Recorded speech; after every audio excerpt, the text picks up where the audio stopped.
Bonsoir à toutes et à tous, bienvenue dans ce journal. Hier soir, les fidèles musulmans ont célébré le Mawloud à la grande mosquée de la Riviera Golf. Le vice-président assistait à la célébration officielle, une célébration au cours de laquelle les imams ont plaidé pour la reconnaissance des mariages religieux. Deuxième audience du Conseil d'État. Sur 16 requêtes traitées hier, toutes ont été rejetées, notamment à Toumoudi, Agboville ou encore San Pedro. Et puis le pays a reçu à Marrakech le prix Kofi Annan de l'innovation en sécurité routière pour ses nombreuses réformes entreprises à travers le ministère des Transports.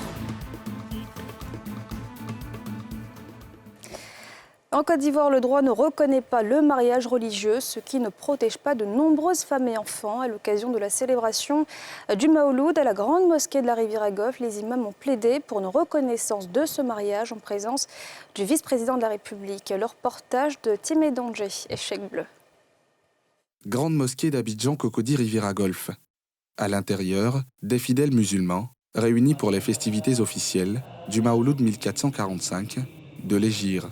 En première ligne, le vice-président de la République, Meïlié Tiemoko Koné, au cœur de cette nuit de recueillement, prêche et cantique, sur fond d'hommage au messager de l'islam, miséricorde pour l'humanité, à travers la religion dont il fut le messager.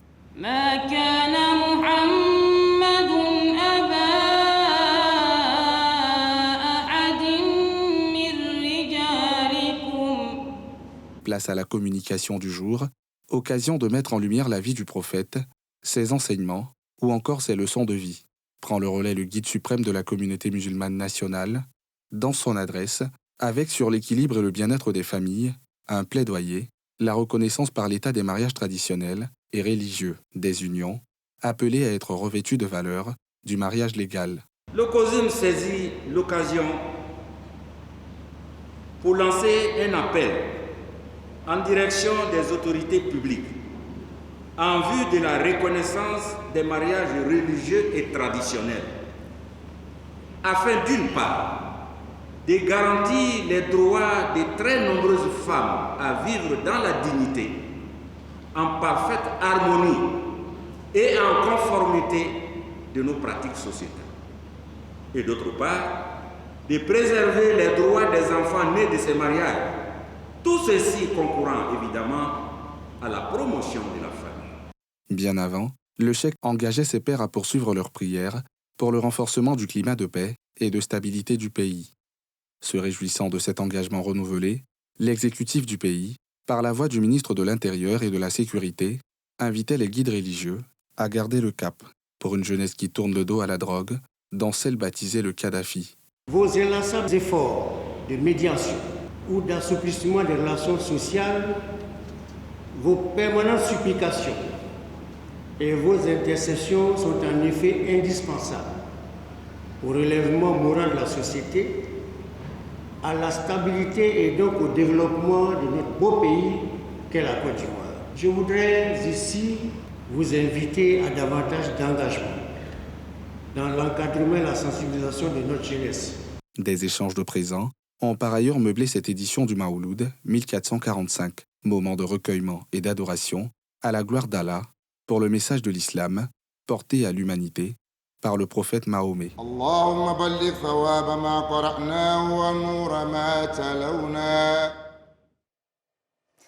Le prophète qui était également célébré dans d'autres mosquées, notamment à Bobo, où la maire est lui invité les guides religieux à promouvoir la paix dans le pays. Issa Koné, Kimo Eric. Mosquée blanche, non loin du rond-point de la gendarmerie d'Abobo. Avant la conférence, place au psalmodie du Coran. Aux côtés des fidèles, le maire de la commune Kandia Camara, qui invite les hommes de Dieu à continuer à œuvrer pour la paix et le vivre ensemble. Nous sommes là pour faire cette célébration avec nos fidèles musulmans, avec nos administrés, et exhorter les hommes et les femmes à continuer de vivre ensemble, dans la cohésion, dans la fraternité. Le recteur de la mosquée est sensible à cette invite. Dans son prêche, il met l'accent sur la cohésion sociale. Tout ce que nous demandons à Allah SWT, que nous vivons ensemble dans ce pays, sans querelle, sans palabres, et que Allah nous donne ce pays un avancement. À quelques pas de là, les fidèles de la communauté Nouroul Yakin sont eux, réunis sur l'esplanade de l'école Ange Noir d'Abobo. Dans cette ambiance de recueillement et d'adoration, le guide revient sur l'essence et le sens du Maouloud. En cette nuit, lui-même qui a eu la chance de recevoir la révélation et qui a passé toute sa vie à prêcher l'amour, la paix, la bonté aux fidèles musulmans, en cette nuit bénie, nous ne saurons passer cette nuit sans rappeler quand même les faits et gestes du prophète Mohammed sallallahu alayhi wa sallam. À ses côtés, les officiels du ministère de la Femme et de la mairie d'Abobo qui invitent à s'approprier les valeurs véhiculées lors de cette nuit. Les bénédictions que nos éminences imams ont déjà fait cette nuit-là rejaillissent sur toute la communauté, dans nos familles, sur notre pays. Nous demandons à la communauté musulmane d'Abobo de continuer d'œuvrer dans la prière, dans la paix. Cap sur la commune d'Anyama, à la grande mosquée, des fidèles venus raviver leur flamme spirituelle pour le message de l'islam dont les vertus de l'homme sont enseignées. Sur la liste, l'équité au sein de la famille. On doit retenir que le prophète sallallahu alayhi wa sallam était un exemple parfait pour toute l'humanité. Donc lui qui veut vraiment que sa famille soit une famille vraiment exemplaire, il faut qu'il se retourne envers les enseignements du prophète Mohammed sallallahu alayhi wa sallam. À l'instar de leurs coreligionnaires des autres lieux de culte du district d'Abidjan, les fidèles d'Abobo et d'Anyama ont célébré avec ferveur le Maouloud 2023. Un moment de méditation sur la vie du prophète Mohammed et d'engagement à s'approprier les valeurs qu'il laisse à la communauté musulmane et à l'humanité.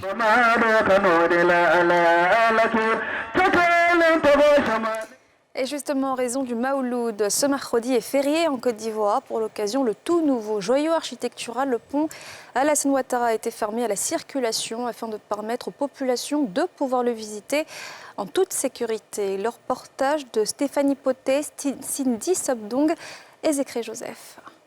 5e pont d'Abidjan au pont Alassane Ouattara. Sur les lieux, ce jour férié, plusieurs visiteurs.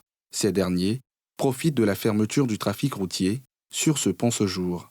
Parmi les nouveaux visiteurs, des enfants venus pour une balade en toute sécurité. Je suis très content de faire du vélo sur ce pont parce que il y a longtemps j'ai voulu venir ici en voiture et j'ai pu le faire avec le pont allumé et j'espère que je reviendrai une autre fois sur ce pont pendant la nuit peut-être. Et aussi, c'était un rêve pour moi de venir sur ce pont. En tant que futur grand architecte, je suis venu voir ce pont magnifique et agréable que demain encore, je fasse un nouveau pont. Je suis venu l'après-midi parce que je me dis que peut-être moi de mon quartier où j'habite, venir ici jusqu'à la nuit, ça risque de me fatiguer un peu. Voilà pourquoi je suis venu à l'après-midi avec les enfants. Pour d'autres visiteurs, l'arrêt momentané de la circulation sur cet ouvrage d'art est le moyen de mieux admirer l'architecture sous ses différentes facettes et se trouver une activité lucrative à travers la peinture. Je suis ici à l'occasion de la Journée mondiale du tourisme qui est décrétée le 27 septembre et pourquoi pas mettre mes services à disposition, maquiller gratuitement en souvenir avec le pont. Plus que les ponts, j'aime bien la vue depuis le pont. J'aime bien regarder la lagune et les bâtiments. Plus beau la nuit, mais bon, par rapport au temps aussi, ça fait qu'on vient avec la famille, en profiter, sans quoi, que ce soit la nuit comme la journée, moi je crois que tout est bien. Officiellement ouvert à la circulation samedi 12 août 2023, le pont à haubans d'une longueur de 630 mètres, dont 200 enjambant le chénal de la baie de Cocody, est régulièrement pris d'assaut par des usagers, désireux d'y faire des prises de vue. Nombreux sont ceux qui s'arrêtent en pleine voie ou sur les côtés pour se prêter au jeu des selfies, non sans danger. Une raison qui a motivé l'ouverture du pont, exclusivement aux visiteurs ce jour férié, lendemain de la fête du Maouloud. Dans le reste de l'actualité, le Conseil d'État continue de statuer sur les requêtes en annulation des élections locales. Sur 16 dossiers traités, tous ont été rejetés, jugés mal fondés. Les détails de Mardoché Kwasi. Pour les élections régionales, les dossiers traités concernaient les régions de San Pedro, de l'Agnébitiassa, du Gontougo, du Go et du Boclé. Du côté des municipales, le verdict du Conseil d'État concernait Danané, Agny-Bilécro, Grand-Laou, Koro, Gienoula, Toumaudi, Agboville et Abobo. Tous ces dossiers ont été jugés recevables, mais mal fondés par les juges du Conseil d'État. Au terme de cette deuxième journée d'audience, ce sont au total 31 dossiers qui ont été traités par le Conseil d'État, dont 30 rejets et un renvoi au 28 septembre pour poursuivre l'instruction. Les audiences, elles, se poursuivent jusqu'au 10 octobre prochain. Le prochain rendez-vous avec le Conseil d'État est justement fixé au jeudi 28 septembre. Par ailleurs, privilégier le développement de la région, tel était le maître mot de la passation de charge entre le tout nouveau président du Conseil régional du Haut-Sassandra et l'ancien. Une passation dans une ambiance très cordiale, comme nous le montre Pierre Dipomélin dans cet élément. Le nouveau Conseil régional du Haut-Sassandra, installé à Daloa. La cérémonie a été marquée par la passation de charge entre le nouveau et l'ancien président du Conseil, ainsi que la signature de procès-verbaux et de remise symbolique d'un document contenant la situation de cette localité. Touré Mamadou, le président entrant, a salué le climat de paix qui a prévalu lors des élections. Ça a été l'occasion de passer en revue l'ensemble des projets, des dossiers gérés par le président sortant les 5 dernières années. Nous avons profité de cette occasion pour adresser quelques messages. Le premier message, c'est d'abord un message de satisfaction.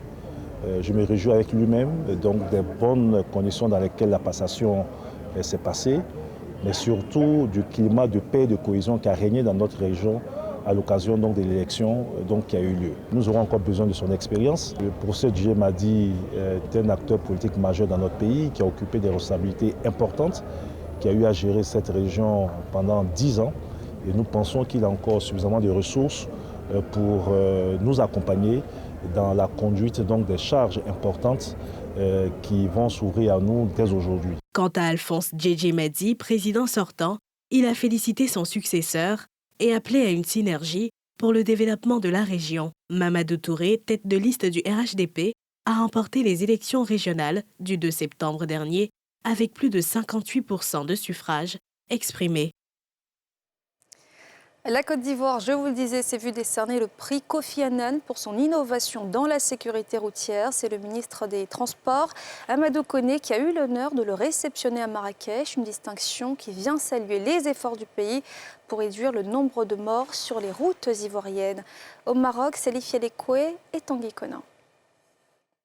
Marrakech, cité touristique du Royaume du Maroc, capitale africaine de la sécurité routière pour 48 heures, à travers la 2e édition du prix Kofi Annan pour la sécurité routière, après le Ghana en 2022.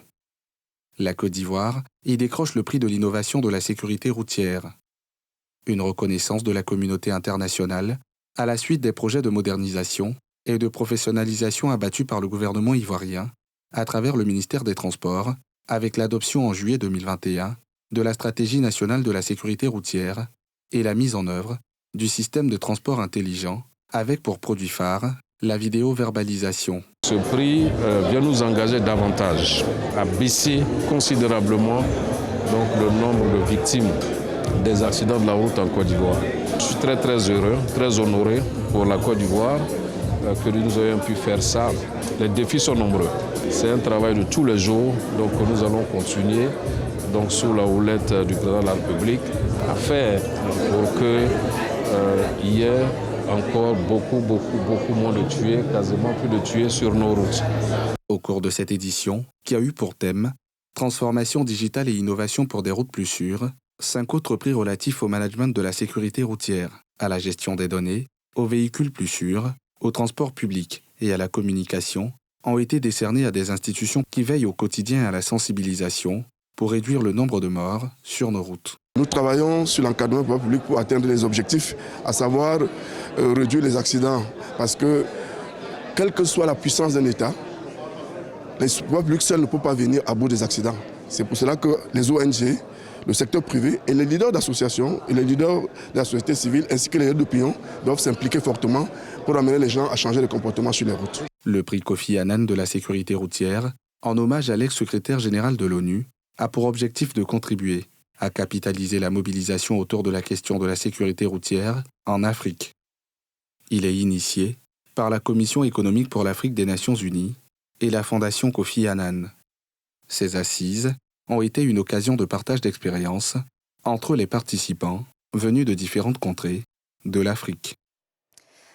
Direction Yopougon où plusieurs sous-quartiers sont touchés par la libération des emprises dans le cadre du PADSAD, le programme d'amélioration durable de l'assainissement et du drainage d'Abidjan. Ce mardi, plus de 850 personnes ont reçu leur chèque d'indemnisation en présence de Pierre Dipomela. Cette remise symbolique de chèques est le début d'une longue série, dans le cadre de l'indemnisation des impactés, du programme d'amélioration durable, de la situation de l'assainissement et du drainage de la ville d'Abidjan. Ce sont 867 personnes qui sont concernées par cette indemnisation. Parmi elles, 670 impactés ont déjà signé les certificats de compensation pour un coût de plus de 7 milliards de francs CFA. Ces ouvrages d'assainissement, pour pouvoir les réaliser, on a eu besoin, n'est-ce pas, de déplacer les gens. Et pour les déplacer, il y en a qui avaient des titres, donc il fallait les indemniser. Cette cérémonie d'aujourd'hui répond, n'est-ce pas, à la remise symbolique des chèques aux différents bénéficiaires. Ce projet consiste essentiellement à la réalisation d'une trentaine de kilomètres de canaux de drainage et la réalisation d'une station de traitement de boue de vidange à Agnama. À Yopougon, on a des grands talwegs qui drainent les eaux de pluie. Et donc, comme ces talwegs ne sont pas aménagés, il s'ensuit l'érosion. Et l'érosion agrandit les fossés et puis ça déstabilise les maisons.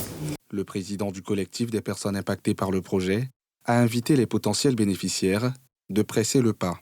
Le PADSAD, le PADSAD, est cofinancé par la Côte d'Ivoire et la BID, Banque islamique de développement. Pour un montant de près de 55 milliards de francs CFA, il a pour but de contribuer à réduire les inondations et à améliorer de manière significative les conditions de vie des populations de la ville d'Abidjan par la réalisation de plus de 30 km de canaux de drainage d'eau de pluie. Et puis après la Côte d'Ivoire en 2024, c'est le Maroc qui aura la responsabilité d'organiser la CAN 2025, suivie de l'édition 2027 au Kenya, en Ouganda et en Tanzanie. Nadjaïdja. La Coupe d'Afrique des Nations 2025 se tiendra au Maroc. Est-ce qu'on peut acclamer le Maroc, s'il vous plaît?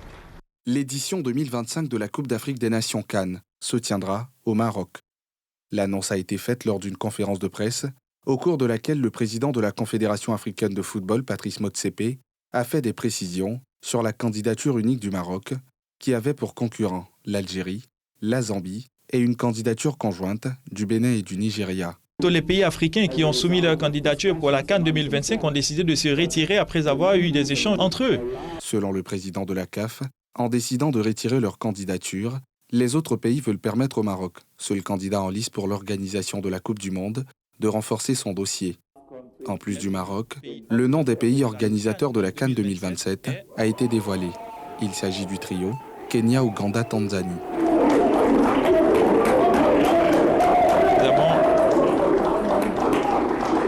De manière concrète, nous allons effectuer une évaluation des progrès qui auront été effectués au fur et à mesure, car l'élément crucial est que nous voulons maintenir le plus haut niveau de performance du football africain. En 2025, le Maroc organisera la CAN pour la seconde fois, après sa première expérience, en 1988. Et voilà, c'est la fin de ce journal. Merci de l'avoir suivi. Bonne reprise demain à toutes et à tous.